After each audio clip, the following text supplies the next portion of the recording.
I thought part-time baker might be a good side hustle for me, but maybe not. Even working just a few extra hours a week can make a big dent in your debt.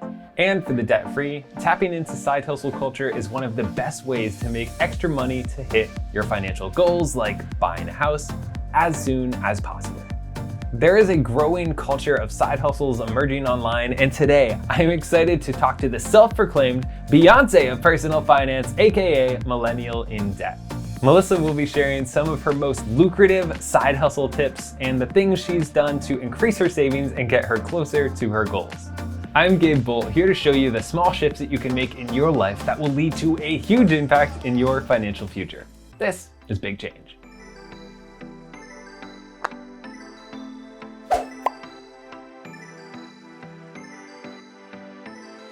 Picking a side hustle isn't always about selecting the highest paying gig.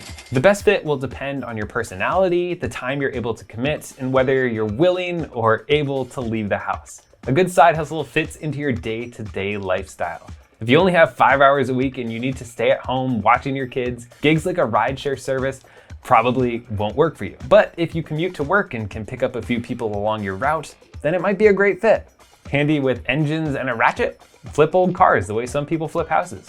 Maybe you're stuck behind a desk all day and you want a few active hours a week? You could look into professional dog walking. Are you good with numbers? You can help people balance their books. Wordsmith? The world is always in need of good proofreaders. I think that should be proofreaders. But you don't have to take my word for it. Like a lot of us, Melissa is a millennial in debt. And she's cracked the code for saving, investing, and bringing in even more cash with the art of the side hustle. Let's go over what she's learned and her advice for people just starting out on their financial journey. Hi, Melissa. Thanks for coming on the show today. Thank you so much for having me. It is definitely a pleasure. So as an expert in side hustles, what makes you think they're such a powerful tool towards reaching your financial goals? Well, it's really important to have side hustles and have multiple streams of income and passive income because we really can't, it's not super simple to go into your employer and ask for an extra $20,000, $30,000 that you might need. So it's really important that you kind of take that into your own hands and really create all these streams of income where you can reach your financial goals and without having to, depend on just one check a month or 2 checks a month. I've used side hustle income to save for a couple down payments on my last 2 properties, and I know you've paid off an insane amount of debt. What side hustles have really helped you the most? Well, it's really important that when you're creating side hustles that it's something that you're already good at. And since I am a high school teacher, my biggest stream of income when I started side hustling was selling my lesson plans and my unit plans because I was already working on them. I was already using them. I really liked them. So I said, okay, let me see who else might use them or who else might need a little break from actively lesson planning. And that really worked out and helped me to make a huge dent in my student loan repayment. That's really cool. How much student loan debt did you pay off? By the end, I paid off $102,000, even though I only borrowed about $50,000. Wow, that's an insane amount. Yeah. What do you think the most lucrative side hustle is? I think the most lucrative side hustle, especially now with everything being online and digital and social media, is selling some sort of digital product or some sort of course. And that is a really huge passive stream of income because you just make, that ebook or you just make that course and you don't have to actively really be involved after you've done the initial legwork. And I've heard of people making, hundreds of thousands of dollars selling courses and digital products. So that's definitely the most lucrative that I've seen, in recent years. It's that idea of evergreen content or evergreen material that you can just make once and then just continually sell forever. And how do you really kind of find the time to do that when most of us already have a full-time job? How do you find time to work those side hustles and start saving up that money?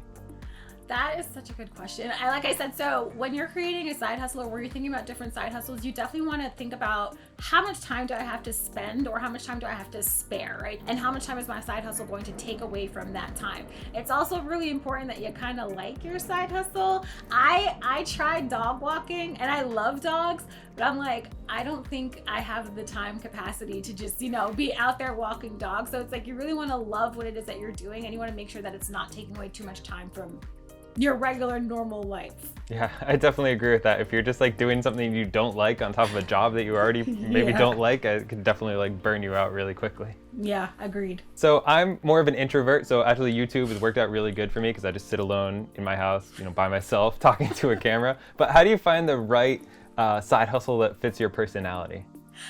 I'm also an introvert, so YouTube is definitely a thing.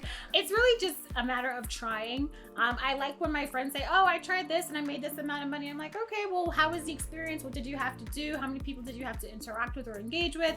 These are all questions that you want to ask, because I know we want to jump in and do all these things like, yeah, I want to make all this money, but if it's not going to work for you on a day-to-day basis and it's just going to make you more tired and burn you out, it's not going to be as beneficial to the overall outcome as some people may, really think. Do you think that you should look for a job that kind of applies the skills that you already have? Absolutely, 100%. And so I focus a lot of my side hustle videos on helping teachers, on helping people who like to write, on helping people who are really good with English, because I am an English teacher and that is my strength. So it's really about maximizing on your skills.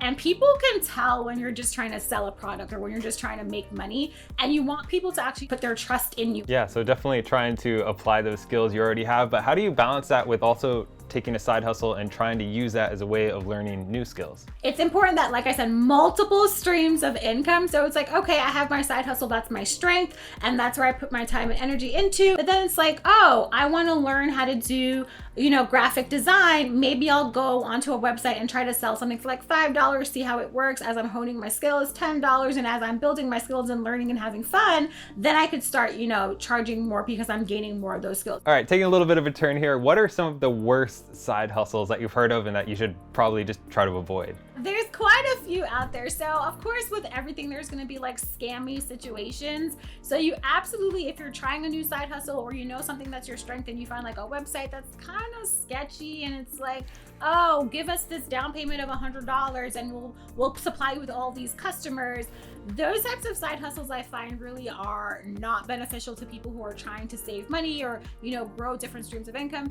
Build and grow your own environment, your own area. And yes, of course, you can use websites. There's tons of websites that put you in front of other customers, but they're not going to be asking you for money, up front. So definitely be aware of those types of side hustles. So how important would you say it is to set financial goals? It is so important. I think it's one of the first things you want to do. So I always suggest to any of like my followers, my clients, you want to sit down with your money, because that really helps you set up a budget. It really helps you set up, future goals, short-term goals, long-term goals. But if you don't sit down with your money and say, well, what do I want to do with this in the first place? Do I want to invest it? Do I want it to just sit in my savings account? Then you'll really have no direction. So you're kind of just be flailing in the wind, which was me in my 20s, 100%. I was just like, I'm just going to swipe. And whatever happens. Like, I'm going on vacation, swipe. Oh, I want to buy these sneakers, swipe. But it's like, once I started setting down these goals, I wanted to pay off my student loans. I wanted to buy a home.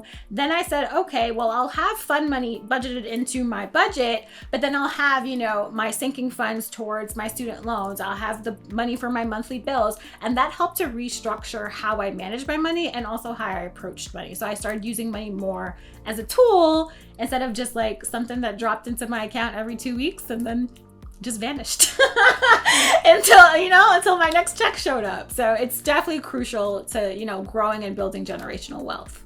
Absolutely. I think that's really a critical thing, making like sitting down with your money and then making friends with your money, having money work for you instead of always working for it. That's super great advice. Yeah. To wrap things up a little bit here, what are some things that people can do to grow their wealth once they've kind of paid down their debt?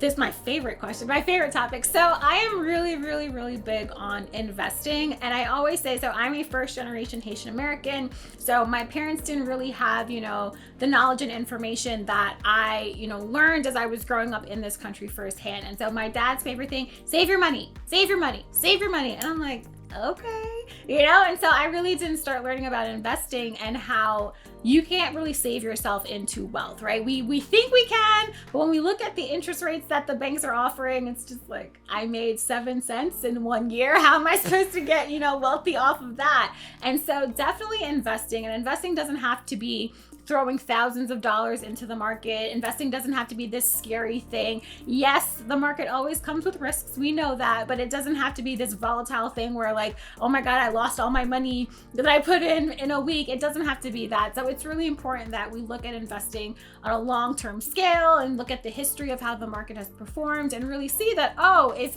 I've been, gaining 10% annually for the last 65 years, then it's much better than if I'm just making 7 cents. Great advice. Thank you so much for coming on the show. I really appreciate it. Thank you so much for having me. It was such a pleasure. That was really good advice. Not every side hustle is truly financially viable. Because the goal of the side hustle is to generate income, you want to ensure that you're generating enough money to make your time and effort worth it. You want to find side hustles that have the potential to scale. Time-based gigs means pay will always be contingent on how much time you have to spend on the task.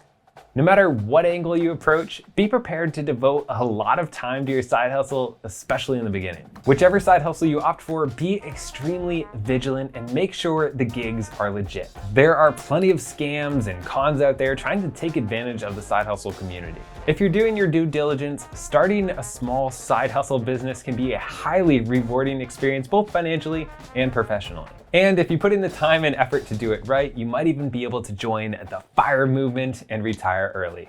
Your first simple step? Play into your passions. Don't start a side hustle unless you'll feel compelled to do it. All work and no play is just, honestly, it's a lot of work. And side hustles shouldn't be side grinds. Then once you've got your money right, visit Rocket HQ for more tips on how to invest and grow your wealth. All right, guys, get out there and get your side hustle on. And don't forget to subscribe to the channel so you can see more tips on how to make a big change in your life.